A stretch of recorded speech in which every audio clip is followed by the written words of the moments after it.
Good evening everyone. എൻ്റെ പേര് ശിവദർശൻ എന്നാണ്. ആദിത്യ മെഡിക്കൽ ഫിസിയോതെറപ്പി റീഹാബിലിറ്റേഷൻ സെന്ററിന്റെ മാനേജിംഗ് ഡയറക്ടറാണ്. തൃശ്ശൂരാണ്. ഓക്കെ, അപ്പോൾ സ്ട്രോക്കിനെ കുറിച്ച് നമുക്ക് ഇംഗ്ലീഷിനേക്കാളും കൂടുതൽ എല്ലാവരും കംഫർട്ടബിൾ മലയാളമായിരിക്കും എന്ന് വിചാരിക്കുന്നു, അല്ലേ? അപ്പൊ ഇത് നമുക്ക് ഒരു അരമണിക്കൂർ കാര്യങ്ങളും ഒന്ന് ചെയ്തതിന് ശേഷം അടുത്ത അരമണിക്കൂർ നമുക്ക് വേണമെങ്കിൽ ഡിസ്കഷനിലേക്ക് വെക്കാം. കാരണം ഈ മെറ്റീരിയൽ എന്ന് പറയുന്ന സംഭവം നമുക്ക് എവിടെയാണെങ്കിലും നമുക്ക് ലഭ്യമാണ്. അതുപോലെ അതിന്റെ ഡിസ്ക്രിപ്ഷൻസ് എല്ലാം വായിച്ചു കഴിഞ്ഞാൽ മനസ്സിലാവും. ഓക്കെ, അപ്പോൾ നമുക്ക് സ്റ്റാർട്ട് ചെയ്യാം. സ്ട്രോക്ക് എന്ന് പറയുമ്പോൾ സെറിബ്രോവാസ്കുലർ ആക്സിഡന്റ്, അതായത് ബ്രെയിനിൽ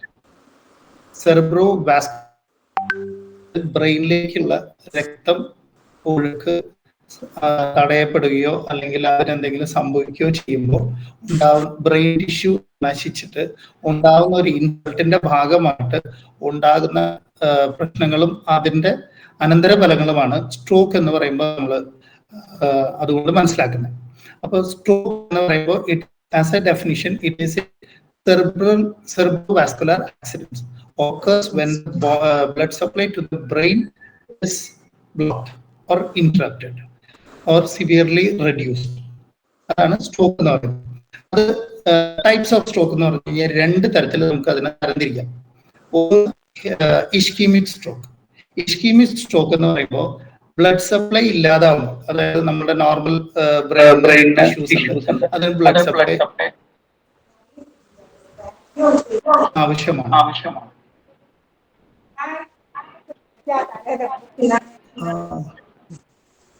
ഒരു ഇത് മ്യൂട്ടാണോന്ന് അറിയത്തില്ല സാർ. എക്കോ പോലെ ഒരു സൗണ്ട് വരുന്നുണ്ട് കേട്ടോ. ഇതുപോലൊരു ഇത് വരുന്നുണ്ട്.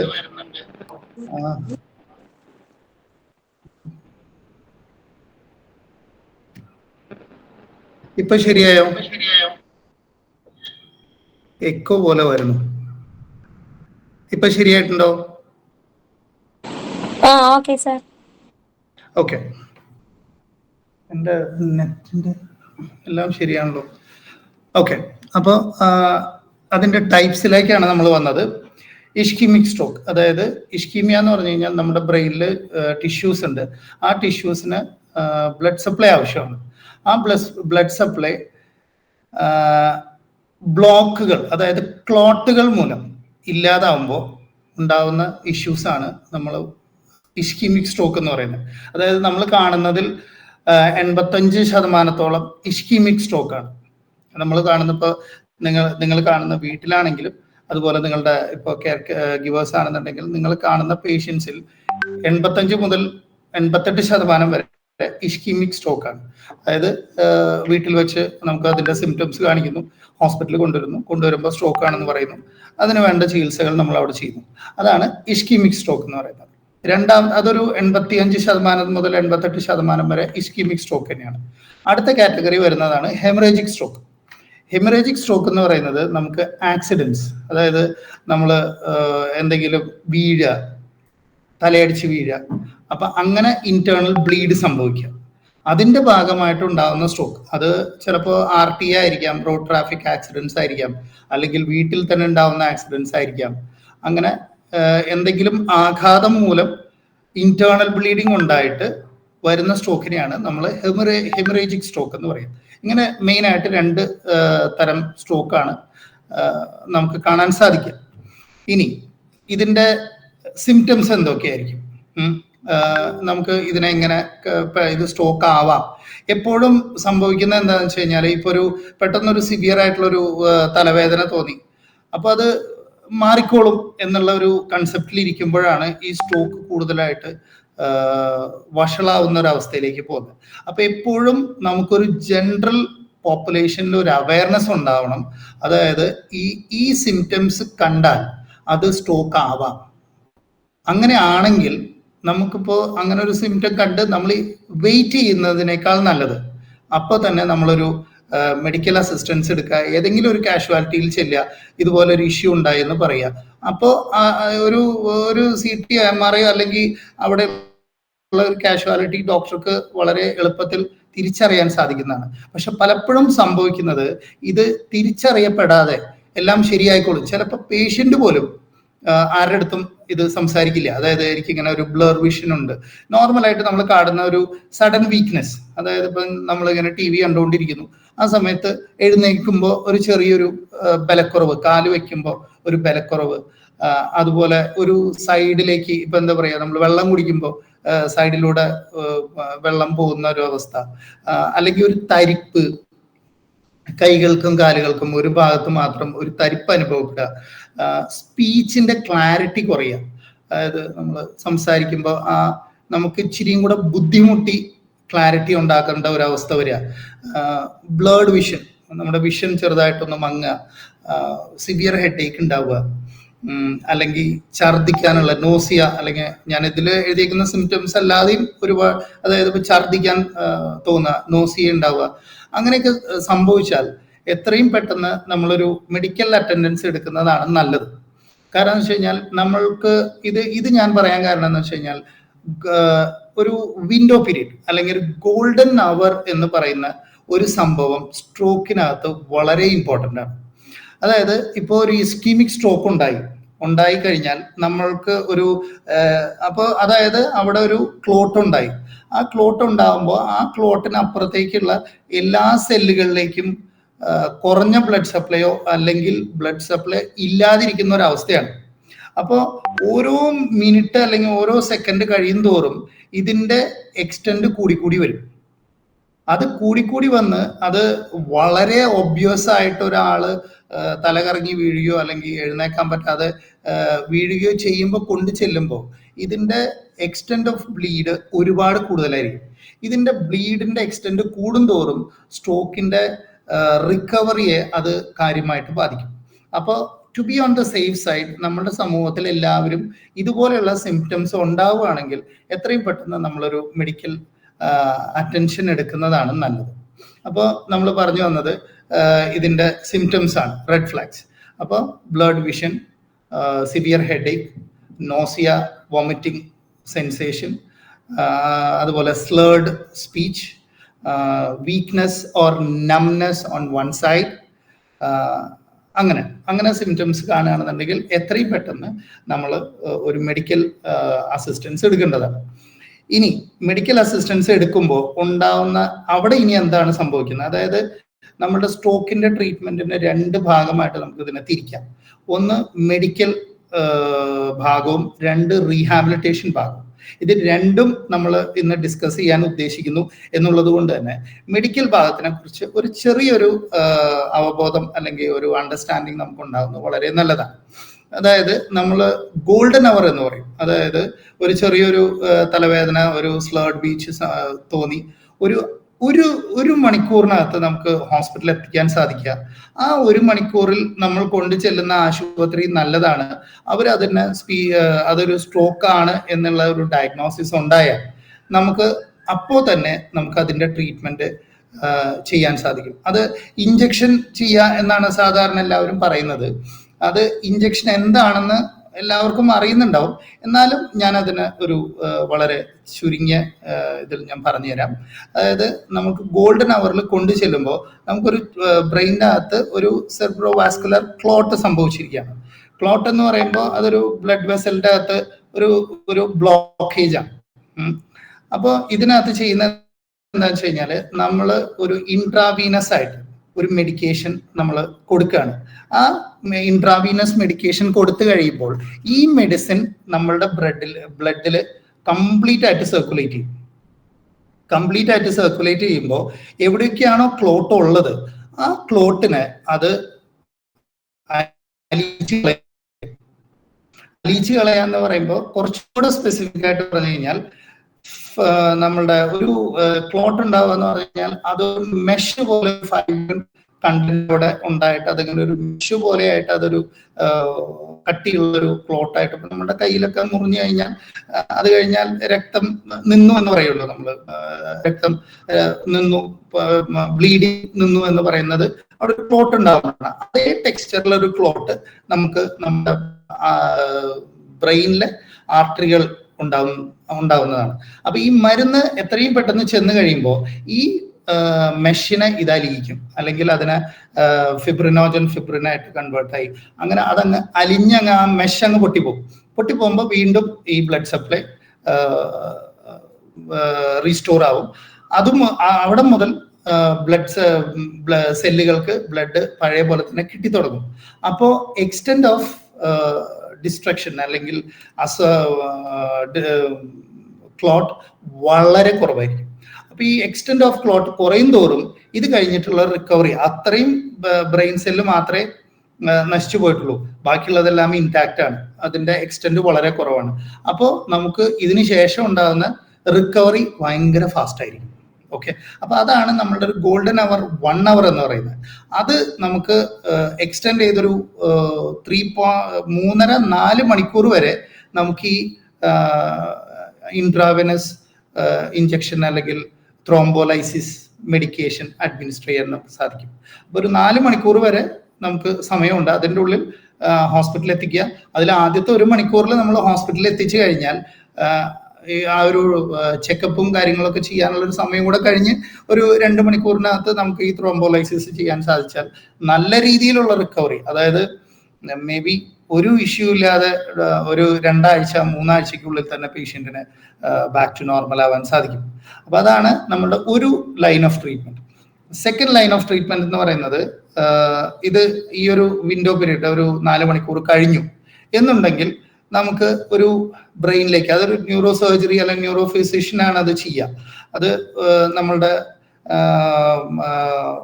ആർട്ടറിയുടെ ഉള്ളിലേക്ക് നമ്മളൊരു ആൻജിയോഗ്രാം ഒക്കെ ചെയ്യുമല്ലോ, അതേപോലെ സ്റ്റണ്ട് ഒക്കെ ഇടുമല്ലോ, അതുപോലെ ഡൈ കയറ്റി അത് അതിൻ്റെ അകത്തേക്ക് അങ്ങോട്ട് ചെന്ന് ആർട്ടറിയുടെ ഉള്ളിൽ ചെന്നിട്ട് അതിനെ ബബിള് പോലെ അതിനെ വീർപ്പിച്ച് അതിൻ്റെ ബ്ലഡ് സപ്ലൈ റിസ്റ്റോർ ചെയ്യുകയാണ് ചെയ്യുന്നത്.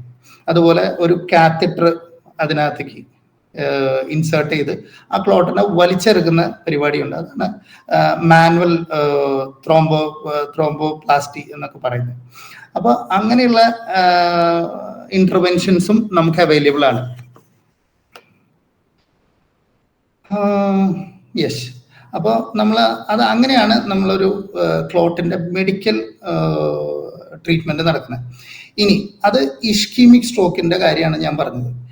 ഇതുപോലെ തന്നെ ഇനി ഹെമറേജിക് സ്ട്രോക്ക് ആണെന്ന് വിചാരിക്കുക. അതായത് ഇപ്പോൾ ഒരാൾ വീട്ടിൽ വീണു, സ്ലിപ്പ് ചെയ്ത് വീണു, തലയടിച്ചു. അപ്പോൾ ഒരു ഇന്റേണൽ, അപ്പൊ തന്നെ ആൾക്ക് ഛർദി അതുപോലെയുള്ള ഈ ബ്രെയിനിൽ ഇഷ്യൂസ് ഉണ്ടായിക്കഴിഞ്ഞാൽ അല്ലെങ്കിൽ ഒരു ഇൻസൾട്ട് ഉണ്ടായിക്കഴിഞ്ഞാൽ നമുക്ക് ഛർദിക്കാനുള്ള നോസിയ ഫീൽ ചെയ്യാറുണ്ട്. അപ്പോൾ തലയടിച്ച് വീണു, അത് കഴിഞ്ഞ് കുറച്ച് കഴിഞ്ഞപ്പോൾ ആള് അൺകോൺഷ്യസ് ആയി. അത് കഴിഞ്ഞ് കോൺഷ്യസ് ആയാൽ പോലും നമ്മൾ ഒന്ന് ഹോസ്പിറ്റലിൽ കൊണ്ടുപോയി ഒരു CT എടുക്കുന്നത് വളരെ നല്ലതാണ്. കാരണം ഇന്റേണൽ ബ്ലീഡിങ് ഉണ്ടോ ഇല്ലയോ എന്നുള്ളത് നമുക്കറിയാൻ സാധിക്കില്ല. അത് ഇന്റേണൽ ബ്ലീഡിങ് ഉണ്ടെങ്കിൽ അത് പതുക്കെ അത് ഇങ്ങനെ കൂടുതലായിട്ട് ബ്ലീഡ് ചെയ്ത് പിന്നെ അത് കഴിഞ്ഞ് ഒരു നോസിയ ഫീൽ ഉണ്ടായി വീണ്ടും അൺകോൺഷ്യസ് ആവുന്ന സമയത്തൊക്കെയാണ് പേഷ്യന്റിനെ പലപ്പോഴും, അല്ലെങ്കിൽ പേഷ്യന്റ് പറയില്ല, അതായത് ബാത്റൂമിൽ വീണു, പക്ഷെ അവരത് പറയാതിരിക്കും. അപ്പൊ അങ്ങനെ ഹോസ്പിറ്റലിൽ ചെല്ലുമ്പോഴാണ് അപ്പോൾ നമുക്ക് സർജിക്കൽ പ്രൊസീജിയറോ അല്ലെങ്കിൽ ഈ പറഞ്ഞ പോലെയുള്ള പ്രൊസീജിയറുകളോ സാധിക്കില്ല. അതായത് ഇൻട്രാവീനസ് ത്രോംബോലൈസിസ് ഇതിനകത്ത് അപ്ലിക്കബിൾ അല്ല. അതിനകത്ത് നമ്മൾ ഒരു സർജന്റെ അല്ലെങ്കിൽ ഫിസിഷ്യന്റെ നേതൃത്വത്തോടു കൂടി അതിന്റെ CT ബ്രെയിൻ എടുത്ത് അവിടെ ക്ലോട്ട് എന്തുമാത്രം ഉണ്ട്, അതിനെന്ത് ചെയ്യണം എന്നുള്ളത് അവർ തീരുമാനിച്ചതിന് ശേഷം അവർ ചെയ്യാം.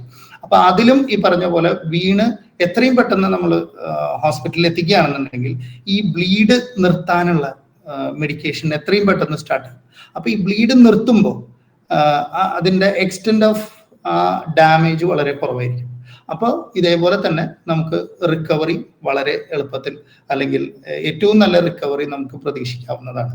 അപ്പോൾ നമ്മൾ എപ്പോഴും ഒരു ഹെമറേജിക് സ്ട്രോക്ക് ആയിക്കോട്ടെ, ആക്സിഡന്റ് ആയിക്കോട്ടെ, ഫോൾ ആയിക്കോട്ടെ, കൺട്യൂഷൻ ഇഞ്ചുറി അതായത് അടി ആയിക്കോട്ടെ, ഈ പറഞ്ഞ പോലെ ഇഷ്കീമിക് സ്ട്രോക്കിന്റെ പോലെയുള്ള സിംറ്റംസ് ആയിക്കോട്ടെ, എന്ത് കണ്ടാലും നമ്മൾ ഏറ്റവും നല്ലത് അടുത്തുള്ള ഒരു നല്ലൊരു ഹോസ്പിറ്റലിന്റെ കാഷ്വാലിറ്റിയിൽ ചെന്ന് അത് നമുക്ക് ഒരു CT എടുത്ത് അത് വേറെ ഇഷ്യൂസ് ഒന്നും ഇല്ല എന്നുള്ളത് ഉറപ്പുവരുത്തുന്നതാണ് ഏറ്റവും നല്ലത്.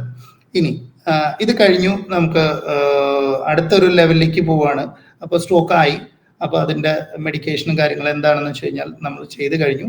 അടുത്തത് നമ്മൾ വരുന്നത് റീഹാബിലിറ്റേഷൻ പാർട്ടിലേക്കാണ്. ഓക്കെ, റീഹാബിലിറ്റേഷൻ എന്ന് പറയുമ്പോൾ it is A complex holistic approach towards ഒരു സ്ട്രോക്ക്. അതാണ് നമ്മൾ ഒരു കോംപ്ലെക്സ് ഹോളിസ്റ്റിക് അപ്രോച്ച്. അതായത് ഇതിൽ ഡോക്ടർ മാത്രമോ അല്ലെങ്കിൽ ഒരു ഫിസിയോതെറാപ്പിസ്റ്റ് മാത്രമോ അല്ലെങ്കിൽ സ്പീച്ച് തെറാപ്പിസ്റ്റ് അങ്ങനെയല്ല, ഇതൊരു ടീം വർക്കാണ്. അപ്പോൾ അതായത് ഇപ്പോൾ ഡോക്ടറുടെ ഭാഗത്തുനിന്ന് അതിനുള്ള മെഡിക്കേഷനും ആൻറ്റികോയാഗുലൻസും കാര്യങ്ങളും ഉണ്ടാവും. അത് കൊടുത്ത് ആദ്യത്തെ ഒരു ആഴ്ചയോടുകൂടി നമ്മളുടെ മെഡിക്കൽ ഭാഗം കഴിഞ്ഞു. ഇനി അടുത്തത് വരുന്ന റീഹാബിലിറ്റേഷൻ ഭാഗമാണ്. ആ സമയത്ത് പേഷ്യന്റിനെ നമ്മൾ ഡിസ്ചാർജ് ചെയ്ത് വീട്ടിലേക്ക് കൊണ്ടുവരും. വീട്ടിലേക്കോ റീഹാബിലിറ്റേഷൻ സെന്ററിലേക്കോ കൊണ്ടുവരികയാണ് നമ്മൾ ചെയ്യുക. ഈ റീഹാബിലിറ്റേഷൻ സെന്ററിൽ നടക്കുന്നത് എന്താണെന്നുള്ളതാണ് ഇനി അടുത്തതായിട്ട് നമ്മൾ ഡിസ്കസ് ചെയ്യാൻ പോകുന്നത്. അപ്പൊ അതിനകത്ത് നമുക്ക് ടൈപ്സ് ഓഫ് സ്ട്രോക്ക് റീഹാബിലിറ്റേഷൻ. ഇനി ഇതിൽ പറഞ്ഞ ഒരു ക്വസ്റ്റ്യൻ്റെ ഉത്തരം, അതായത് എല്ലാ സ്ട്രോക്കും ഞാൻ ഒരുപാട് സെന്ററുകളുടെ കുറിച്ച് ഞാനിങ്ങനെ പറഞ്ഞു കേൾക്കും. അതായത് കിടന്നുപോയ പേഷ്യന്റ് അത് കഴിഞ്ഞിട്ട് നടന്നാണ് വന്നത്, എല്ലാം ക്യൂറായി നടന്നാണ് വന്നതെന്ന് പറയും. പക്ഷെ ഇത് ഒരിക്കലും നമുക്ക് അങ്ങനെ ഒരു സ്ട്രോക്കിന് അങ്ങനെ ഒരു മാനദണ്ഡത്തിൽ ഒരാൾ സ്ട്രോക്ക് നല്ല രീതിയിൽ റിക്കവർ ചെയ്തു എന്ന് പറഞ്ഞിട്ട് എല്ലാ സ്ട്രോക്കുകളും ഒരേപോലെയല്ല. ഇത് വ്യത്യാസം വരുന്നത് ഏരിയ ഓഫ് സ്ട്രോക്ക്, ഏത് ഭാഗത്താണ് ഇതിന് ബ്ലീഡ് വന്നിട്ടുള്ളത്. ഇപ്പോൾ സെറിബെല്ലാർ ഏരിയ എന്ന് പറയുമ്പോൾ ബാലൻസ് ആൻഡ് കോർഡിനേഷൻ ആണ് മെയിൻ ആയിട്ട് നമുക്ക് അവിടെ വരിക. ബേസൽ ഗാംഗ്ലിയൻ, സെറിബെല്ലാർ ഏരിയ, ഇതെല്ലാം ബാലൻസ് ആൻഡ് കോർഡിനേഷൻ റെഗുലേറ്റ് ചെയ്യുന്ന ഏരിയ അവിടെയാണുള്ളത്. അങ്ങനെയുള്ള സ്ട്രോക്കുകളുടെ പ്രത്യേകത എന്താണെന്ന് വെച്ച് കഴിഞ്ഞാൽ അവർ പെട്ടെന്ന് തന്നെ അവരുടെ മൂവ്മെന്റ്സ് എല്ലാം റിക്കവർ ചെയ്ത് കിട്ടും. എല്ലാതും അല്ല ഞാൻ പറയുന്നത്, ഒരു ജനറലൈസ്ഡ് ആയിട്ട്. അപ്പൊ മൂവ്മെന്റ്സ് എല്ലാം, അതായത് കൈയും കാലും മൂവ് ചെയ്യുന്ന കാര്യങ്ങളെല്ലാം എത്രയും പെട്ടെന്ന് നമുക്ക് റിക്കവർ ചെയ്യും. പക്ഷെ ഈ പേഷ്യന്റിന് നടക്കണമെങ്കിൽ പിടിച്ചിട്ടേ നടക്കാൻ പറ്റും. ആ അവസ്ഥ വരുന്നത്, അപ്പൊ ആ അവസ്ഥയും ഇനി വേറൊരു പേഷ്യന്റ് എന്ന് പറഞ്ഞു കഴിഞ്ഞാൽ അവരുടെ ഒരു ഭാഗം മുഴുവനായിട്ട് തളർന്നിരിക്കാം. ആ തളർച്ച ഈ ടൈറ്റ്നസ് വരിക, അതുപോലെയുള്ള പാറ്റേൺസ് ഒക്കെ ആയിട്ട് അത് ഒരു ഭാഗത്തിരിക്കുന്നു. അപ്പൊ ഇത് രണ്ടും സ്ട്രോക്ക് തന്നെയാണ്. അപ്പൊ ഈ സെറിബെല്ലാർ ഇഷ്യൂസ് ഉണ്ടാകുന്നവർക്ക് മൂവ്മെന്റ് എല്ലാം എളുപ്പം കിട്ടിയെങ്കിലും പക്ഷെ അവർക്ക് നടക്കാനുള്ള ബാലൻസിന് ബുദ്ധിമുട്ടുണ്ടാകും. മറ്റൊരു MCA സ്ട്രോക്ക്, അങ്ങനെയുള്ള സ്ട്രോക്ക് ആണെന്നുണ്ടെങ്കിൽ അവർക്ക് വരിക ഒരു ഭാഗം മുഴുവനായിട്ട് തളർന്നു പോയി അവിടെ ഡെവലപ്പ് ചെയ്യുന്ന സ്ട്രോക്ക് കോംപ്ലിക്കേഷൻസ് ഡെവലപ്പ് ചെയ്യാണ് ചെയ്യുക. അവർക്ക് ബാലൻസ് ഉണ്ടാവും, നമുക്ക് എത്രയും വേഗം അവരെ നടത്തിയെടുക്കാൻ സാധിക്കും. പക്ഷെ അവരുടെ റീഹാബിലിറ്റേഷനിൽ നമുക്ക് അതിന്റെ പാറ്റേൺസും സിനർജിക് പാറ്റേൺസും ഒക്കെ ബ്രേക്ക് ചെയ്യാണ് വേണ്ടി വരിക. അപ്പൊ അതുകൊണ്ട് ഇതുപോലെ എനിക്ക് വേണമെന്നുണ്ടെങ്കിൽ ഒരു ഇരുന്നിരിപ്പിൽ ഒരു 10-15 ടൈപ്പ് ഓഫ് സ്ട്രോക്ക് പ്രസന്റേഷൻസ് പറയാൻ പറ്റും. ഇതിന്റെ എല്ലാം മെഡിക്കൽ ട്രീറ്റ്മെന്റ് ഓൾമോസ്റ്റ് സെയിം ആയിരിക്കും. റീഹാബ് പാർട്ട് വരുമ്പോഴാണ് ഇതിന്റെ വ്യത്യാസം വരിക. അപ്പൊ ഒരു സെറിബെല്ലാർ ഇഷ്യൂ ഉള്ള ഒരു പേഷ്യന്റ് വരുമ്പോൾ നമ്മൾ ആദ്യം തന്നെ അതിന് balance and coordination, joint perception, അതുപോലെയുള്ള കാര്യങ്ങളിലായിരിക്കും കൂടുതൽ ഇമ്പോർട്ടൻസ് കൊടുക്കുക. നേരെ മറിച്ച് മറ്റേ കേസ് ആകുമ്പോൾ നമ്മൾ സ്പാസ്റ്റിസിറ്റി കൺട്രോൾ, അതുപോലെയുള്ള കാര്യങ്ങളായിരിക്കും കൂടുതൽ ഇമ്പോർട്ടൻസ് കൊടുക്കുക. അപ്പൊ അതുകൊണ്ട് തന്നെ ഒരു സ്ട്രോക്ക് വന്നു കഴിഞ്ഞാൽ അത് എല്ലാ സ്ട്രോക്കും എന്നല്ല, ഒരു സ്ട്രോക്കും ഐഡന്റിക്കൽ അല്ല. ഒരു സ്ട്രോക്ക് പോലെ നമുക്ക് വേറൊരു ഐഡന്റിക്കൽ ഇത് കാണാൻ സാധിക്കില്ല. അതിൽ ഉറപ്പായിട്ട് പുറത്തുനിന്ന് കാണുമ്പോൾ എല്ലാം ഒരുപോലെ ഇരിക്കുമായിരിക്കും. പക്ഷെ അതിനെ കറക്റ്റായിട്ട് അസസ് ചെയ്ത് കഴിഞ്ഞാൽ അതിൽ വ്യക്തമായ മാറ്റങ്ങൾ ഉണ്ടാവും. ആ മാറ്റങ്ങൾ കണ്ടുകൊണ്ട് വേണം നമ്മൾ റീഹാബിലിറ്റേഷൻ ചെയ്യാൻ. അതിൽ മെഡിക്കൽ കണ്ടീഷൻസ് ഇൻവോൾവ് ആയിരിക്കും, ഏജ് ഇൻവോൾവ് ആയിരിക്കും, അവരുടെ പേഴ്സണാലിറ്റി ഇൻവോൾവ് ആയിരിക്കും, അങ്ങനെ. ഓക്കെ, അപ്പോൾ അങ്ങനെയാണ് ഓരോ റീഹാബിലിറ്റേഷൻ വ്യത്യസ്തമായിരിക്കുന്നത്. പക്ഷെ ഇപ്പൊ നമ്മൾ പറയാൻ പോകുന്നത് ഒരു നോർമൽ ഒരു സ്ട്രോക്ക് റീഹാബിലിറ്റേഷൻ ഒരു പാറ്റേൺ ആണ്. ഓക്കെ, അപ്പൊ ഇതിനകത്ത് ഒരു ടീം വർക്കാണ് ഞാൻ പറഞ്ഞു. അപ്പോൾ ഒരു സ്ട്രോക്ക് റീഹാബിലിറ്റിയുടെ ഒരു ഡെഫിനിഷൻ പറഞ്ഞു കഴിഞ്ഞാൽ, സ്ട്രോക്ക് റീഹാബ് ഞാനിപ്പോൾ ഇവിടെ എഴുതിയിട്ടുണ്ട്, stroke rehabilitation is a crucial multi disciplinary approach to help individuals to recover from stroke and regain their ഇനിയാണ് മെയിൻ ആയിട്ടുള്ള പോയിന്റ്സ് വരുന്നത്. Physical, cognitive and emotional independence which is affected by stroke. അപ്പോൾ physical, cognition and emotional, ഇത് മൂന്നെണ്ണത്തിലും ഇവർക്ക് ബുദ്ധിമുട്ടുകൾ ഉണ്ടാവും, affected ആയിരിക്കും. കാരണം ബ്രെയിൻ ആണല്ലോ ഇതെല്ലാം ചെയ്യുന്നത്. അപ്പൊ ഇതിൽ നിന്നും ഇവരെ തിരിച്ച് എത്രമാത്രം, പിന്നെ നമ്മൾ റീഹാബിലിറ്റേഷൻ ഡെഫിനിഷൻ നോക്കിക്കഴിഞ്ഞാൽ എത്രമാത്രം ചെയ്യാൻ പറ്റും അത്രയും ചെയ്യാന്നുള്ളതാണ്. ഓക്കെ, ഒരിക്കലും ഫുൾ റിക്കവറി എന്നുള്ളതല്ല. ചിലപ്പോൾ ഫുൾ റിക്കവറി വരാം, പക്ഷെ എത്രമാത്രം ചെയ്യാൻ സാധിക്കും അത് എത്രയും പെട്ടെന്ന് ചെയ്യാം. അതാണ് നമ്മൾ റീഹാബിലിറ്റേഷൻ കൊണ്ട് ഉദ്ദേശിക്കുന്നത്. അപ്പൊ ഇതിന്റെ ടീം എന്ന് പറയുമ്പോൾ നമുക്ക് അവിടെ റീഹാബിലിറ്റേഷൻ ടീം നമ്മൾ എഴുതിയിട്ടുണ്ട്. ഫിസിയോതെറപ്പിസ്റ്റ് 1, ഇതില് 1, 2, 3, 4, 5, 6 എന്ന് നമ്മൾ എഴുതാത്തത് ഇത് ഒരിക്കലും ഒന്നാമത് ഇന്നാള് രണ്ടാമത് ഇന്നാളെന്നല്ല. ഇവർക്ക് എല്ലാവർക്കും ഈക്വൽ ഇമ്പോർട്ടൻസ് ആണ് ആ പേഷ്യന്റിന്റെ റിക്കവറിയിലുള്ളത്. Physiotherapist, occupation therapist, speech therapist, psychologist, rehab nurses and doctors. Okay, ഇവിടെയാണ് നമ്മൾ ആ ഡെഫിനിഷനിൽ നിന്ന് physical, cognition and emotional independence നമ്മൾ റിലേറ്റ് ചെയ്യുന്നത്. അതായത് physical therapist and occupational therapist, they deal with the physical movements and recovery of the patient. Okay, അതായത് ഇതിലത്തെ physical recovery it is more related to physiotherapist.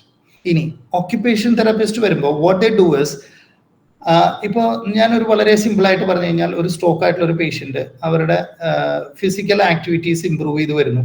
തുടക്കത്തിൽ occupation തെറപ്പിക്ക് റോളില്ല. അത് കഴിഞ്ഞിട്ട് അവര് ഒരു മാസം ഒക്കെ ആയി കഴിയുമ്പോൾ അവരെ ഫങ്ഷണലി, ഒക്യുപ്പേഷണൽ തെറപ്പിസ്റ്റ് എന്ന് പറയുമ്പോൾ ഒരിക്കലും ജോലി സംബന്ധമായിട്ടുള്ളത് മാത്രമല്ല, ഫങ്ഷണൽ ഡെയിലി ലിവിങ് ആക്ടിവിറ്റീസ്, അതുപോലെ ഫങ്ഷണൽ എബിലിറ്റീസ്. അതായത് ഇപ്പോൾ ഫിസിയോതെറപ്പിസ്റ്റ് ചെയ്ത് പവറും കാര്യങ്ങളും ഫൈൻ മോട്ടോർ മൂവ്മെന്റ്സും എല്ലാം ഉണ്ടാക്കിയെടുക്കുമ്പോൾ ഈ ഫൈൻ മോട്ടോർ മൂവ്മെന്റ്സിനെ അവരുടെ ജീവിതത്തിലേക്ക് ഉപയോഗപ്രദമാക്കുന്നത് ഒക്യുപ്പേഷൻ തെറപ്പിസ്റ്റിന്റെ ഡ്യൂട്ടി അല്ലെങ്കിൽ റെസ്പോൺസിബിലിറ്റിയാണ്. ഇതേപോലെ തന്നെ സ്പീച്ച് തെറപ്പിസ്റ്റ്, ഞാൻ പറഞ്ഞല്ലോ, ഇപ്പൊ നമുക്ക് ഹെമിപ്ലീജിയ വരുമ്പോൾ നമ്മളുടെ ഓറോമോട്ടോർ വീക്ക്നെസ്സും അതുപോലെ സ്വോളോയിങ് വീക്ക്നെസ്സും ഇത് രണ്ടും ഉണ്ടാവും. അത് പലപ്പോഴും നമ്മൾ നെഗ്ലക്ട് ചെയ്യപ്പെടുന്ന ഒരു ഏരിയയാണ്. ആ നെഗ്ലക്ട് ചെയ്യപ്പെടാതെ അതിനെ നമ്മൾ അസസ് ചെയ്ത്, അതായത് ഫിസിയോതെറപ്പിസ്റ്റും ഇപ്പൊ ഡോക്ടർ ആദ്യം സ്ട്രോക്ക് അസസ് ചെയ്ത് ഫിസിയോതെറപ്പിസ്റ്റ് രണ്ടാമത് അസസ്മെന്റ് കാര്യങ്ങളും വന്നു അവരവരുടെ ട്രീറ്റ്മെന്റ് തുടങ്ങുന്ന പോലെ തന്നെ സ്പീച്ചിന്റെ അസസ്മെന്റും അതുപോലെ അതിന്റെ റീഹാബിലിറ്റേഷൻ വളരെ ഇമ്പോർട്ടന്റ് ആണ്. അത് രണ്ട് തരത്തിലാണ് ഇമ്പോർട്ടൻസ് വരുന്നത്. ഒന്ന് സ്വോളോയിങ്, ആസ്പിറേഷൻ ചാൻസസ്, കോംപ്ലിക്കേഷൻസ്, അത് സ്ട്രോക്കിന്റെ കോംപ്ലിക്കേഷൻസ് നമുക്ക് പറയാം. ആ കോംപ്ലിക്കേഷൻസ് ഒഴിവാക്കാൻ, നമുക്ക് ആസ്പിറേഷൻ ഒഴിവാക്കാൻ നമ്മുടെ വോക്കൽ വീക്ക്നെസ്, വോക്കൽ കോഡ് അല്ലെങ്കിൽ വോക്കൽ മസിൽസിന്റെ വീക്ക്നെസ് അസസ് ചെയ്ത്, അത് ശരിക്കും ENTയും സ്പീച്ചും കൂടെ അസസ് ചെയ്ത് അത് കുഴപ്പമില്ലെങ്കിൽ ഓക്കെ, അല്ലെങ്കിൽ അതിന്റെ സ്പീച്ച് റീഹാബ് സ്റ്റാർട്ട് ചെയ്യേണ്ടതാണ്. സംസാരിക്കാൻ പറ്റുന്നില്ലെങ്കിൽ മാത്രമല്ല നമ്മൾ സ്പീച്ച് തെറപ്പിയുടെ അസസ്മെന്റ് എടുക്കേണ്ടത്. അത് തീർച്ചയായിട്ടും നമ്മൾ ഒരു അസസ്മെന്റ്, ഒരു പ്രോട്ടോകോളിന്റെ ഉള്ളിൽ നമ്മൾ ചെയ്യേണ്ടത്.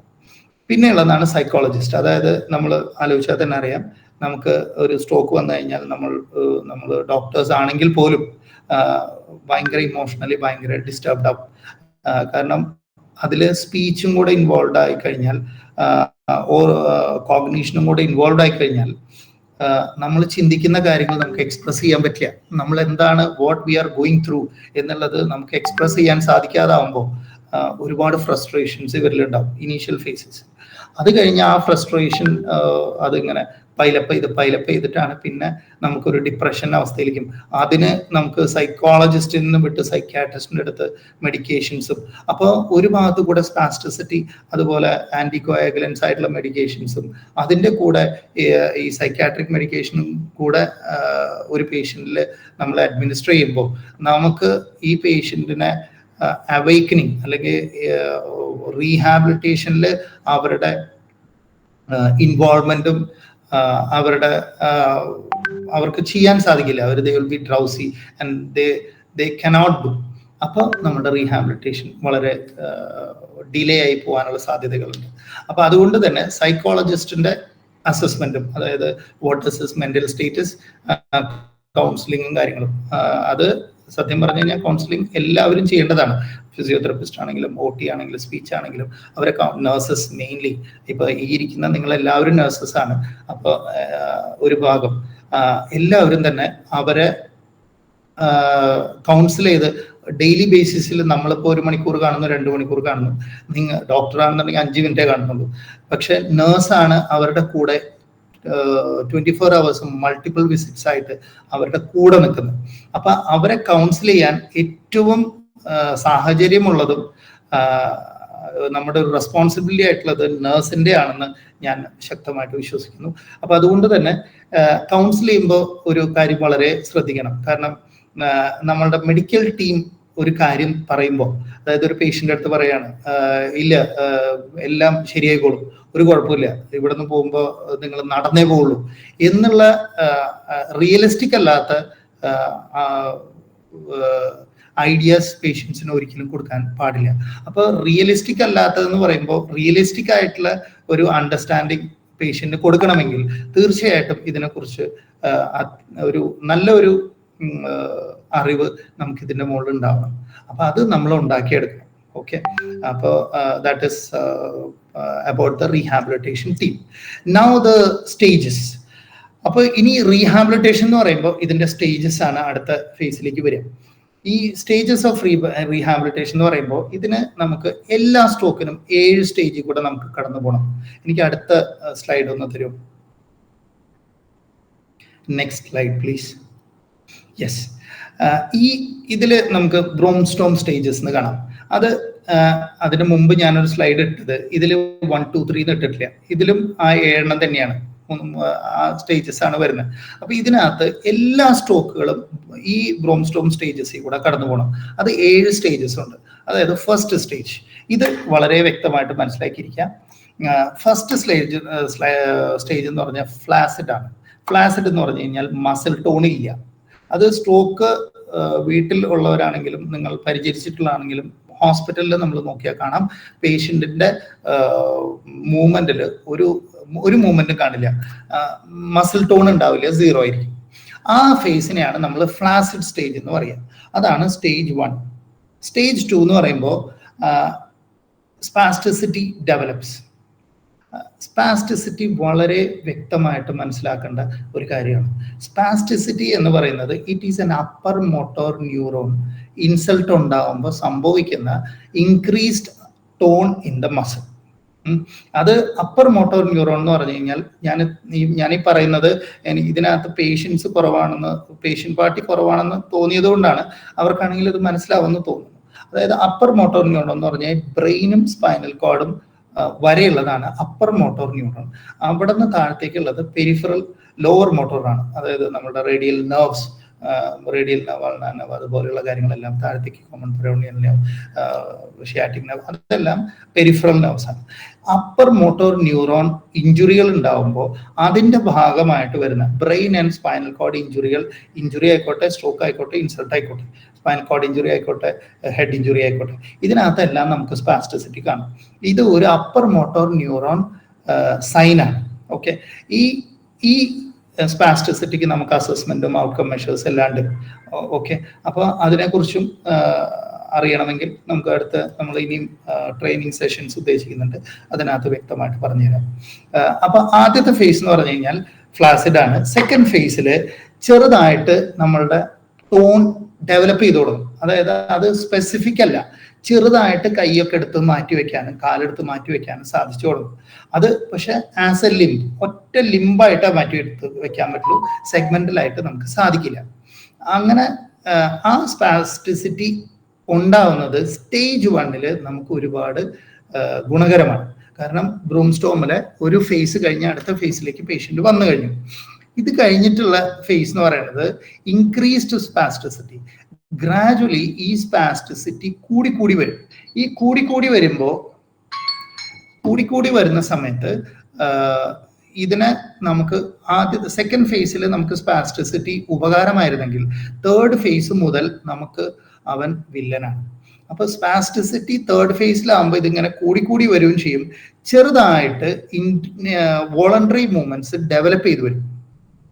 ചെറിയ മൂവ്മെന്റ്സ്, അതായത് ഇപ്പൊ നമുക്ക് കൈ ഫ്ലെക്ഷൻ, എക്സ്റ്റൻഷൻ, അല്ലെങ്കിൽ ഷോൾഡർ എന്താ പറയുക, ഫ്ലെക്ഷൻ, എക്സ്റ്റൻഷൻ, അബ്ഡക്ഷൻ, ഇതെല്ലാം ചെറുതായിട്ട് ഡെവലപ്പ് ചെയ്ത് വന്നുകൊണ്ടിരിക്കും. ആ സ്പാസ്റ്റിസിറ്റി കൂടിക്കൊണ്ടിരിക്കും, ചെറിയ രീതിയിൽ വോളണ്ടറി മൂവ്മെന്റ്സ് ഡെവലപ്പ് ചെയ്തുകൊണ്ടിരിക്കും. അടുത്ത സ്റ്റേജ് വരുമ്പോൾ നമ്മൾ അവിടെയാണ് ശരിക്കും റീഹാബിലിറ്റേഷൻ അല്ലെങ്കിൽ ഫിസിയോതെറപ്പി, OT അതിൻ്റെയൊക്കെ ഏറ്റവും അധികം ഇമ്പോർട്ടൻസ് വരുന്ന അവിടെയാണ്. അവിടെ ആ സ്പാസ്റ്റിസിറ്റീനെ കൺട്രോൾ ചെയ്യണം, അതിനെ താഴത്തേക്ക് കൊണ്ടുവരണം. അത് താഴത്തേക്ക് കൊണ്ടുവന്നില്ലെങ്കിൽ ഈ സ്പാസ്റ്റിസിറ്റി കൂടിയാണ് നമുക്ക് സിനർജിക് പാറ്റേൺസ് ഡെവലപ്പ് ചെയ്യുന്നത്. നമ്മൾ കാണുന്നുണ്ടാവും സ്ട്രോക്കിൽ കൈയെല്ലാം ചുരുണ്ടു പോകുന്നു, കാലെല്ലാം അകത്തേക്ക് തിരിഞ്ഞിട്ട് നമ്മളിങ്ങനെ കാലൊക്കെ ഇങ്ങനെ സർക്കംഡക്ടറി ഗേറ്റ് വെച്ച് നടന്നു പോകുന്ന ആൾക്കാരെ നമ്മൾ കണ്ടിട്ടുണ്ടാവും. ആ അവസ്ഥയിലേക്ക് പോകുന്നത് ഈ തേർഡ് ഫേസ് മുതൽ കൃത്യമായിട്ട് സ്പാസ്റ്റിസിറ്റീനെ കൺട്രോൾ ചെയ്യുന്ന മെഷേഴ്സ് എടുക്കാത്തത് കൊണ്ടാണ് അബ്നോർമൽ ഗേറ്റ് പാറ്റേൺസ് ഡെവലപ്പ് ചെയ്യുന്നത്. അത് അവിടെയാണ് റീഹാബിലിറ്റേഷൻ ടീമിന്റെ ഏറ്റവും ഇമ്പോർട്ടൻസ് വരുന്നത്.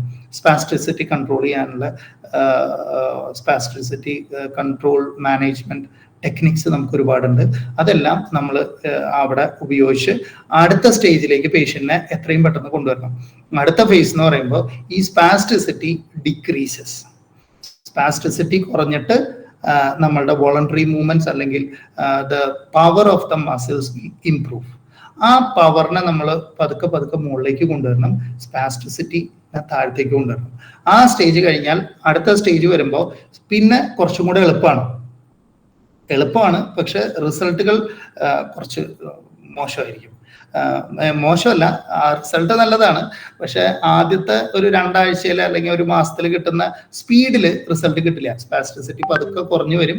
അതിൻ്റെ കൂടെ നമ്മൾ ഈ മസിൽ പവറിനെ ഡെവലപ്പ് ചെയ്ത് മുന്നോട്ട് കൊണ്ടുവരണം. അടുത്ത ഫേസ് ആകുമ്പോൾ സ്പാസ്റ്റിസിറ്റി വളരെ കുറവായിരിക്കും, നമ്മുടെ വോളണ്ടറി മൂവ്മെന്റ്സ് നല്ല രീതിയിൽ ഇംപ്രൂവ് ചെയ്ത് വരും. അടുത്തതാകുമ്പോൾ no spasticity, all the movements will be restored. അത് കഴിഞ്ഞാൽ നോർമൽ, എന്താ പറയുക, ബാക്ക് ടു നോർമൽ. അതാണ്, അങ്ങനെയാണ് ഈ സ്റ്റേജസ് ഉണ്ടാകുന്നത്. അപ്പൊ ഈ സ്ട്രോക്കിന്റെ ഓരോ സ്റ്റേജിലും ഇതിന് കൊടുക്കേണ്ട ട്രീറ്റ്മെന്റ്സ് ഡിഫറെന്റ് ആണ്. രണ്ടാമത്തെ കാര്യം, what is the efficiency of A rehabilitation team എന്ന് ചോദിച്ചു കഴിഞ്ഞാൽ, ഈ നല്ലൊരു റീഹാബിലിറ്റേഷൻ ടീമിന്റെ നല്ലൊരു അസസ്മെന്റും ഓരോ സ്റ്റേജ് വൈസ് അതിനുള്ള ട്രീറ്റ്മെന്റും കൊടുക്കുകയാണെന്നുണ്ടെങ്കിൽ ഇതിന്റെ സ്പീഡ് പെട്ടെന്ന് നമുക്ക് കൂട്ടാൻ സാധിക്കും. അതായത് ഈ മൊത്തം process of getting back to നോർമലിനെയാണ് നമ്മൾ ന്യൂറോപ്ലാസ്റ്റിസിറ്റി എന്ന് പറയാം. അതായത് ഒരു സ്ട്രോക്ക് പറ്റി അതിനെ ഗ്രാജുവലി ഇംപ്രൂവ് ചെയ്ത് അത് നോർമലായി വരുന്ന ആ ഒരു ടൈം സ്പാൻ അല്ലെങ്കിൽ ആ പ്രോസസ്സിനെയാണ് നമ്മൾ ന്യൂറോപ്ലാസ്റ്റിസിറ്റി എന്ന് പറയാം. ഈ ന്യൂറോപ്ലാസ്റ്റിസിറ്റിയുടെ ടൈം നമുക്ക് എഫിഷ്യൻസി ഓഫ് ദ റീഹാബിലിറ്റേഷൻ കൊണ്ട് ഇംപ്രൂവ് ചെയ്യാൻ സാധിക്കും. ഇങ്ങനെ ഇംപ്രൂവ് ചെയ്യിച്ചു കഴിഞ്ഞാൽ ഒരു വർഷം കൊണ്ട് നോർമലി ഒരു കൺവെൻഷണൽ ഒരു തരം ഫിസിയോതെറപ്പിയും കൊടുത്ത് പേഷ്യന്റ് വീട്ടിലിരിക്കുന്ന ഒരവസ്ഥയിൽ നിന്ന് ഒരു വർഷം കൊണ്ട് കിട്ടുന്ന റിസൾട്ടിൽ നിന്ന് നമുക്കത് ഒരു 3 മാസത്തിലൊക്കെ നമുക്ക് അറ്റൈൻ ചെയ്യാൻ സാധിക്കും. ആദ്യത്തെ 3 മാസമാണ് ദ ക്രൂഷ്യൽ ഫേസ്. ആ ഫേസിലാണ് നമുക്ക് ഏറ്റവും കൂടുതൽ, അതായത് ആ 3rd to 4th face 5th ഫേസിലേക്കൊക്കെ എത്തിക്കേണ്ടത്. അപ്പോൾ ആ ഫേസിൽ എത്തി അടുത്ത ഒരു 4th ഫേസിലേക്ക് കടത്തി കൊടുത്തു കഴിഞ്ഞാൽ പിന്നെ പേഷ്യന്റ് തന്നെ ഡെവലപ്പ് ചെയ്തോളും. നമുക്ക് പതുക്കെ ഇതിന്റെ ഇന്റൻസിറ്റി കുറയ്ക്കാം. We can counsel them and we can make them understand what all things you should do and how what all things will help you to improve to get back to normal. Okay, ഇതാണ് the phases of the സ്ട്രോക്കും അതിന്റെ മാനേജ്മെന്റും. അടുത്ത സ്ലൈഡിലേക്ക് നമുക്ക് പോകാം. ഇതിൽ വലിയ കാര്യമായിട്ടൊന്നുമില്ല. ഇതിൽ ഞാൻ പറഞ്ഞ ഫേസസ് തന്നെയാണ്. ഷോക്ക് സ്റ്റേജ്, പിന്നെ ഫ്ലാസിഡ് സ്റ്റേജ്, പിന്നെ റിക്കവറി സ്റ്റേജ്, പിന്നെ അവസാനം റെസിജ്വൽ ഫേസ് സ്റ്റേജ്. അതായത് ഞാൻ പറഞ്ഞല്ലോ, ഞാൻ മുമ്പേ പറഞ്ഞായിരുന്നു, റീഹാബിലിറ്റേഷനിൽ കംപ്ലീറ്റ് ആയിട്ട് റിക്കവർ ചെയ്ത് കൊള്ളണമെന്നില്ല.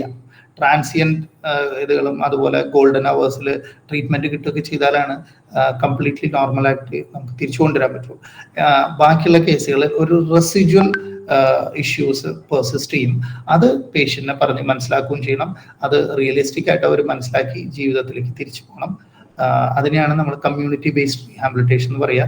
അവരെ തിരിച്ച് കമ്മ്യൂണിറ്റിയിലേക്ക് പ്ലേസ് ചെയ്യുക, അവർക്ക് അതിന് വേണ്ട സപ്പോർട്ടുകളെല്ലാം കൊടുക്കുക, അവർ ജോലിയിൽ തിരിച്ച് പ്രവേശിക്കാൻ പറ്റുന്ന ജോലിയാണെങ്കിൽ, അല്ലെങ്കിൽ വേറൊരു ജോലി തിരഞ്ഞെടുക്കുക, തിരിച്ച് സമൂഹത്തിലെ മുഖ്യധാരയിലേക്ക് അവരെ കയറ്റിവിടുന്നതാണ് നമ്മുടെ ടീമിൻ്റെ ആത്യന്തികമായിട്ടുള്ള റെസ്പോൺസിബിലിറ്റി. ഇനി 3 ഫേസസ് ആണ്. ഇത് ഞാൻ ഒരു ജനറൽ ആയിട്ട് എഴുതിയെന്നുള്ളൂ. അക്യൂട്ട് ഫേസ് എന്ന് പറഞ്ഞു കഴിഞ്ഞാൽ 0 to 7 days, അത് കറക്റ്റാണ്. ആ ഫേസിൽ നമ്മൾ പലപ്പോഴും പലയിടത്തും നമ്മൾ റീഹാബിലിറ്റേഷൻ കണ്ടിട്ടില്ല. പക്ഷെ നമ്മുടെ ദയ ഹോസ്പിറ്റലിലെല്ലാം നമുക്ക് അതിനുള്ള ഫെസിലിറ്റി ഉണ്ട്. അതായത് ICU കഴിഞ്ഞ ആ സമയം തൊട്ടേ നമ്മൾ റീഹാബിലിറ്റേഷൻ സ്റ്റാർട്ട് ചെയ്യും.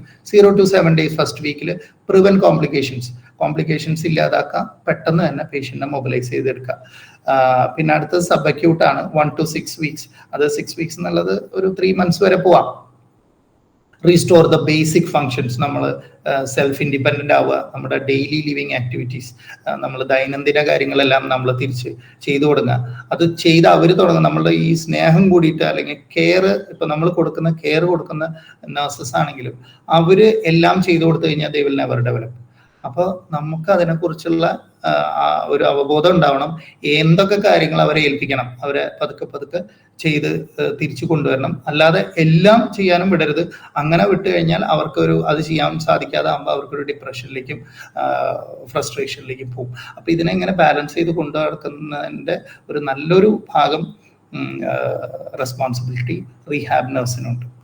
ക്രോണിക് ഫേസിലാണ്, അവിടെയാണ് നമ്മൾ back to community based rehabilitation, occupational therapy, psychological counselling, അങ്ങനെയെല്ലാം നമ്മൾ ചെയ്യുന്ന getting them back to the community, അവരുടെ ജീവിതത്തിലേക്ക് അവരെ തിരിച്ച് കൊണ്ടുവരിക.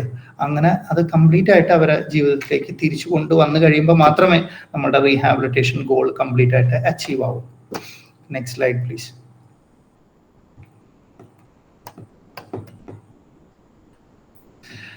Okay, why early rehabilitation matters. ഈ സ്ലൈഡിൻ്റെ കാര്യങ്ങളെല്ലാം ഞാൻ മുമ്പേ എക്സ്പ്ലെയിൻ ചെയ്ത് കഴിഞ്ഞു. വൈ ഞാൻ ഫസ്റ്റ് ഫേസിൽ എന്തുകൊണ്ട് ചെയ്യണം?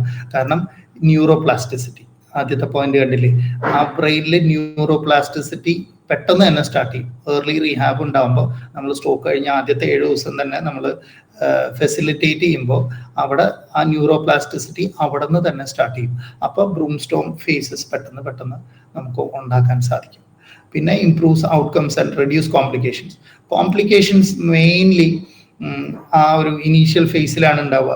അതായത് ചെസ്റ്റ് കോംപ്ലിക്കേഷൻ, കാത്തറ്ററും കാര്യങ്ങളും ഉണ്ടാവും. ചില പേഷ്യൻറ്റുകളിൽ സ്പോളോയിങ് ഇഷ്യൂസ് ഉണ്ടാവും. അപ്പോൾ ആസ്പിറേഷൻ ന്യൂമോണിയ ഉണ്ടാവും. അപ്പോൾ ശരിക്കും നമുക്ക് ഇതിന്റെ കോംപ്ലിക്കേഷനെ കുറിച്ച് വ്യക്തമായിട്ടുള്ള ഒരു ധാരണ ഉണ്ടെങ്കിൽ നമുക്ക് ഈ കോംപ്ലിക്കേഷനിൽ നല്ലൊരു ശതമാനം കോംപ്ലിക്കേഷൻ, റിക്കറന്റ് ഹോസ്പിറ്റൽ അഡ്മിഷനും അതുപോലെ ആന്റിബയോട്ടിക് യൂസേജും അങ്ങനെയുള്ള ഇഷ്യൂസ് കുറച്ചാൽ തന്നെ ഈ പറയുന്ന ന്യൂറോപ്ലാസ്റ്റിസിറ്റി വളരെ കൺസിസ്റ്റന്റ് ആയിട്ട് നമുക്ക് മെയിൻറ്റെയിൻ ചെയ്യാൻ സാധിക്കും. അതിൻ്റെ സ്പീഡ് കുറയ്ക്കാൻ സാധിക്കും. എത്രയും പെട്ടെന്ന് തന്നെ പേഷ്യന്റിനെ കോൺഫിഡൻസോട് കൂടെ നമുക്ക് അവരുടെ സമൂഹത്തിലേക്ക്, അവരുടെ ജീവിതത്തിലേക്ക് നമുക്ക് തിരിച്ചു കൊണ്ടുവരാൻ സാധിക്കും. അതാണ് മെയിൻ ആയിട്ടുള്ള കാര്യം. Improve and maintain confidence and self esteem. ഇത് വളരെ ഇമ്പോർട്ടൻ്റ് ആയിട്ടുള്ള കാര്യമാണ്. അതായത് ഞാൻ എൻ്റെ പ്രൊഫഷണൽ ലൈഫിൽ എപ്പോഴും കണ്ടിട്ടുള്ള ഒരു കാര്യം എന്ന് വെച്ച് കഴിഞ്ഞാൽ, initially most of the patients will be well motivated. അവർക്ക് സ്ട്രോക്കും പ്രശ്നങ്ങളൊക്കെ ആണെങ്കിലും they will always have like അത്. അപ്പം നമ്മൾ അവരെ മോട്ടിവേറ്റ് ചെയ്യുമ്പോൾ they will get motivated and they are അവർ നല്ല വിൽ പവർ ഉണ്ടാവും. അതായത് I will get back to my life എന്നുള്ള ഒരു വിൽ പവർ അവരിലുണ്ടാവും. അത് നമ്മളൊരു വർഷം കഴിഞ്ഞ് കഴിഞ്ഞാൽ അത് നോർമലി ഒബ്വിയസ്ലി അത് താഴെ വരും. അപ്പൊ അതുകൊണ്ട് തന്നെ എത്രയും പെട്ടെന്ന് ഇവരെ റിക്കവർ ചെയ്തെടുത്താൽ ഈ ആ ഒരു കോൺഫിഡൻസ് ലെവൽ അല്ലെങ്കിൽ ആ ഒരു സെൽഫ് എസ്റ്റീം നമുക്കൊരു 3 to 6 months വരെ നമുക്ക് പിടിച്ചു നിർത്താൻ സാധിക്കും. അതിൻ്റെ ഉള്ളിൽ ഒരു significant difference, significant improvement and getting back to their normal life, that matters a lot. കാരണം വെച്ച് കഴിഞ്ഞാൽ മനസ്സ് തളർന്നു കഴിഞ്ഞാൽ അവർ പിന്നെ ഒന്നും ചെയ്യില്ല. അവർ ആ ഒരു ഡിപ്രഷൻ ഫേസിലേക്ക് പോകും. വീണ്ടും psychological counselling, psychiatric medications, again neuroplasticity. കാരണം ഈ സൈക്കാട്രിക് മെഡിക്കേഷൻസും സ്പാസ്റ്റിസിറ്റിക്കുള്ള മെഡിക്കേഷൻ എന്തൊക്കെയാണെങ്കിലും ഇത് അപ്പർ ബ്രെയിനിലേക്കാണ് എഫക്ട് ചെയ്യുന്നത്. അപ്പൊ അവിടെയാണ് ഇഞ്ചുറി ഉള്ളത്, അവിടെയാണ് ന്യൂറോപ്ലാസ്റ്റിസിറ്റി സംഭവിക്കേണ്ടത്. ഈ മെഡിക്കേഷനും കാര്യങ്ങളൊക്കെ ചെല്ലുമ്പോൾ ഈ ന്യൂറോപ്ലാസ്റ്റിസിറ്റി വീണ്ടും മോശമായി വരികയാണ് ചെയ്യുക. അപ്പോൾ confidence matters and we should give them realistic expectations. അങ്ങനെ റിയലിസ്റ്റിക് എക്സ്പെക്ടേഷൻസ് കൊടുക്കുമ്പോഴുള്ള ഗുണം എന്ന് വെച്ച് കഴിഞ്ഞാൽ they will expect only the things which can happen. അപ്പോൾ അത് കറക്റ്റായിട്ട് നമ്മൾ അറിഞ്ഞിരിക്കണം എങ്ങനെയാണ് അവർക്ക് റിയലിസ്റ്റിക് എക്സ്പെക്ടേഷൻ കൊടുക്കേണ്ടതെന്നുള്ളത്. പിന്നെ ഡിക്രീസ് ഫൈനാൻഷ്യൽ ബേർഡൻ എങ്ങനെയാണ് ഉണ്ടാവുന്നത്? കാരണം അവര് ബെഡ് റിഡൻ ആണ്, അവരെ നോക്കാൻ ഒരാൾ വേണം. അപ്പോൾ അവർക്ക് അങ്ങനെ ഒരു ഫൈനാൻഷ്യൽ ഇത് വരും. അതുപോലെ തന്നെ കോംപ്ലിക്കേഷൻസ്, അതിനേക്കാൾ കൂടുതലായിട്ട് വരുന്നത് complications, recurrent admission, recurrent medication, medical support ഭയങ്കര റിക്കറന്റ് ആയിട്ട് ആവശ്യം വരുമ്പോൾ അത് പേഷ്യന്റ് ഫാമിലിക്കും പേഷ്യന്റിനും ഒരു ഫൈനാൻഷ്യൽ ബേർഡൻ ആയിട്ട് വരും. നേരെ മറിച്ച് കോംപ്ലിക്കേഷൻസ് ഒന്നുമില്ല, റീഹാബ് മാത്രമാണ് നടക്കുന്നതെന്നുണ്ടെങ്കിൽ burden is considerably reduced. And ആ ഒരു ഇനീഷ്യൽ 3 to 6 months ഉള്ളിൽ തന്നെ ഫൈനാൻഷ്യൽ, അതായത് അവർക്ക് getting back to their community അല്ലെങ്കിൽ ജോബ് ആയി കഴിഞ്ഞാൽ അവരുടെ ഫൈനാൻഷ്യൽ ബാക്കപ്പ് നന്നായിട്ട് വരികയും ചെയ്യും. നമ്മളുടെ ട്രീറ്റ്മെന്റ്സിന് വേണ്ടി അവർക്ക് ചെലവ് ചെയ്യേണ്ട burden കുറയുകയും ചെയ്യും. So that is to decrease the financial burden, which is very important. Next slide please. Common complications ഇതെല്ലാം നമ്മൾ പറഞ്ഞു കഴിഞ്ഞു. സ്പാസ്റ്റിസിറ്റി ആൻഡ് സിനർജിക് പാറ്റേൺസ്, അതാണ് ചുരുണ്ട് പോവുക എന്നുള്ളത് നമ്മൾ പറഞ്ഞത്. പിന്നെ ഷോൾഡർ സബ്ലക്സേഷൻ, അത് വളരെ ഇമ്പോർട്ടൻ്റ് ആയിട്ട് നമ്മൾ ശ്രദ്ധിക്കണം. കാരണം ഇനീഷ്യൽ ഫേസിലാണ് ആ സബ്ലക്സേഷൻസ് ഉണ്ടാവുക. അതില്ലാതെ ആ ടോൺ ഫ്ലാസിഡ് ആയിരിക്കുന്ന ഷോൾഡറിന്റെ പ്രത്യേകത എന്ന് വെച്ച് കഴിഞ്ഞാൽ shoulder is A ball and socket joint, but the socket is very shallow, so there is nothing like a socket and the ball is inside. If you look into the anatomy, it is more like നമ്മളൊരു football കയ്യിൽ പിടിക്കുന്ന പോലെ. അതായത് ഒരു football നമുക്ക് കയ്യിൽ പിടിക്കാൻ പറ്റും, പക്ഷെ അതിന് സ്റ്റെബിലിറ്റി ഇല്ല. ആ സ്റ്റെബിലിറ്റി ഷോൾഡറിന് കൊടുക്കുന്നത്, അതിന്റെ ഗുണം എന്താണെന്ന് വെച്ച് കഴിഞ്ഞാൽ മൊബിലിറ്റി നല്ലപോലെ ഉണ്ടാവും. അതിന്റെ ദോഷഫലം എന്താണെന്ന് വെച്ച് കഴിഞ്ഞാൽ സ്റ്റെബിലിറ്റി കുറയും. അപ്പൊ അതിന് സ്റ്റെബിലിറ്റി കൊടുക്കുന്നതിന്റെ ചുറ്റുമുള്ള മസിൽസ് ആണ്. ആ മസിൽസ് ആണ് സ്ട്രോക്ക് വരുമ്പോൾ ഫ്ലാസിഡ് ഫേസിലേക്ക് പോവുക. അപ്പോൾ ഒരു ഫ്ലാസിഡ് അക്യൂട്ട് ഫേസിൽ നമ്മൾ when we are mobilizing the patient, we should make sure there is no subluxation happening. കാരണം വെച്ച് കഴിഞ്ഞാൽ ഇത് സബ്ലക്സേഷൻ വന്നു കഴിഞ്ഞാൽ പിന്നെ ആ ഷോൾഡറിനെ ക്ലിയർ ചെയ്യുന്നത് വളരെ ബുദ്ധിമുട്ടുള്ള കാര്യമാണ്. അപ്പോൾ ഈ സിനർജിക് പാറ്റേൺസ് പെട്ടെന്ന് അതിനകത്ത് ഡെവലപ്പ് ആവും. റിഫ്ലെക്സ് സിമ്പത്തറ്റിക് ഡിസ്ട്രോഫി പോലെ RST, ക്രോണിക് പെയിൻ സിൻഡ്രോംസ് ആ കയ്യിൽ ഡെവലപ്പ് ചെയ്യും. പിന്നെ നീരും കാര്യങ്ങളൊക്കെ ആയിട്ട് പെയിനാണ്. അപ്പോൾ പെയിനുള്ള ഒരു പേഷ്യൻറ്റിനെ സൈക്കോളജിക്കലി അവർ ഡൗൺ ആവും. റീഹാബ് വളരെ മോശമായിട്ട് ബാധിക്കും. ഡിപ്രഷൻ ആൻഡ് മൂഡ് സ്വിങ്സ് നമ്മൾ പറഞ്ഞു കഴിഞ്ഞു. പെയിൻ, റെസിഡ്യുവൽ പെയിൻ പറഞ്ഞു കഴിഞ്ഞു. ഗെയ്റ്റ് അബ്നോർമാലിറ്റീസ് ഞാൻ പറഞ്ഞു. സിനർജിക് പാറ്റേൺസ് വെച്ചിട്ട് നടക്കുന്നതിന്റെ കാരണം ആ ബ്രൂം സ്റ്റോം സ്റ്റേജിൽ 3rd to 4th to 5th സ്റ്റേജിൽ കൃത്യമായിട്ടുള്ള റീഹാബിലിറ്റേഷൻ കിട്ടാത്തതുകൊണ്ടാണ്. എത്രയും പെട്ടെന്ന് പേഷ്യന്റിനെ നടത്തുക എന്നുള്ള കൺസെപ്റ്റിന് ഞാൻ എതിരാണ്. പാറ്റേൺ എല്ലാം കറക്റ്റായിട്ട് നടത്തി കഴിഞ്ഞാൽ പിന്നെ അവർ നടക്കും തോറും ഇമ്പ്രൂവ് ചെയ്യും. മറ്റേത് ഒരു മോശമായിട്ടുള്ള ഒരു സിനർജിക് പാറ്റേൺ അതിൽ അവരെ നടത്തി കഴിഞ്ഞാൽ നമ്മുടെ ബ്രെയിൻ മാപ്പിംഗ് എന്ന് പറഞ്ഞിട്ടുള്ള സംഭവമുണ്ട്. അതായത് അങ്ങനെ ഒരു പാറ്റേൺ ആ ബ്രെയിൻ പഠിക്കും. അതാണ് നോർമൽ പാറ്റേൺ എന്നുള്ള രീതിയിൽ അത് പഠിച്ചു കഴിഞ്ഞാൽ പിന്നെ നമുക്കത് കറക്റ്റ് ചെയ്യുന്നത് വളരെ ബുദ്ധിമുട്ടുള്ള കാര്യമാണ്. അപ്പൊ അതുകൊണ്ട് തന്നെ whenever you are making a patient walk, you should know how we should train them to walk. അപ്പോൾ അതിനെക്കുറിച്ചും കെയർ ഗീവേഴ്സ് എന്നുള്ള നിലയ്ക്ക് നിങ്ങൾക്ക് ഓരോരുത്തർക്കും ഒരു നല്ലൊരു ധാരണ ഉണ്ടാവുന്നത് നന്നായിരിക്കും. സ്പീച്ച് അബ്നോർമാലിറ്റീസ് നമ്മൾ ഓൾറെഡി പറഞ്ഞു കഴിഞ്ഞു. അറ്റൻഷൻ ഇതെല്ലാം പറഞ്ഞു കഴിഞ്ഞതാണ്. സ്പീച്ചിന്റെ കാര്യം, ആസ്പിറേഷൻ ന്യൂമോണിയ, ആസ്പിറേഷൻ എങ്ങനെ സംഭവിക്കും, ഈ സ്പീച്ച് അബ്നോർമാലിറ്റീസിലെ എഫേസിയ, ഡിസ്ഫേജിയ, ഇതെല്ലാം എന്താണെന്നും അതിനെക്കുറിച്ചുള്ള ഒരു വ്യക്തമായ ധാരണയും അതിനെങ്ങനെ റീഹാബിലിറ്റേറ്റ് ചെയ്യാം അതിൻ്റെ ധാരണയും നമുക്ക് ഉണ്ടാവണം. അതെല്ലാം കുറച്ചൊന്ന് പഠിക്കണം എന്ന ആഗ്രഹം ഉണ്ടെന്നുണ്ടെങ്കിൽ അതിലേക്ക് എല്ലാവരെയും സപ്പോർട്ട് ചെയ്യാൻ ആടിൻ്റെ മാനേജ്മെൻ്റ് ആണെങ്കിലും ഞങ്ങളെ കൊണ്ട് പറ്റുന്ന പോലെ ഞങ്ങളാണെങ്കിലും ചെയ്യാൻ തയ്യാറാണ്. പക്ഷെ അതിന് നിങ്ങളുടെ ഭാഗത്തു നിന്നുള്ള കോപ്പറേഷൻ വളരെ ഇമ്പോർട്ടൻ്റ് ആണ്. Next slide. So that is the end of the discussion, session. So now we have got 15 more minutes for discussion.